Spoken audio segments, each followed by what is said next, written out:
میرے ایک عزیز ہیں ٹیکنالوجی کالج کے اندر پڑھتے سی کچھ عرصہ پہلے فی الوقت اپنی مصروفیات کے اندر ہے انہیں بڑی ایک پیاری اور عبرت ناک بات بتائی. انہوں نے دسیا کہ اسی کالج کے اندر پڑھتے اسلامیات کے پروفیسر ہیں. انہوں نے آ کے نا اسلامیات کی کچھ چیزاں نومینیشن کر کے دیتی یہ چیزاں تساں تیار کر کے کل لے جانی.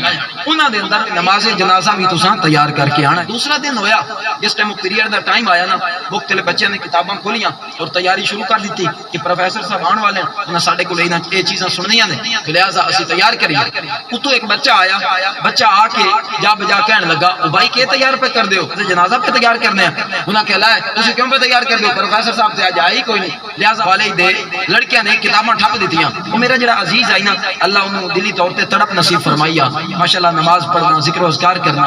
انہوں نے بڑی پیاری بات کی تھی. انہاں کہ دسو یہ نماز جنازہ تساں پروفیسر صاحب نو راضی کرن کن پڑھنی ہے یا رب تعالیٰ نو راضی کرن واسطے؟ انہوں نے ڈیوٹی ساڈی لائی ہے کہ یہ تہاڈی ذمہ داری ہے تسی یاد کر لو تہاڈے کول موقع ہے کل نو سا معاملہ پیش آئے گا سانو آوے گا اور تسی اج کہہ رہے ہو پروفیسر صاحب کہ نہیں لہذا یاد ہی نہیں کردے. اس واسطے پیارے بھائیو جو سانساں باقی ہیں انہاں نو غفلت اندر نہ گزاریے بلکہ جا بجا رب دی یاد اندر گزاریے علم سکھن اندر گزاریے تاکہ دوواں جہاناں دی بھلائیاں ساڈا مقدر بن جائے.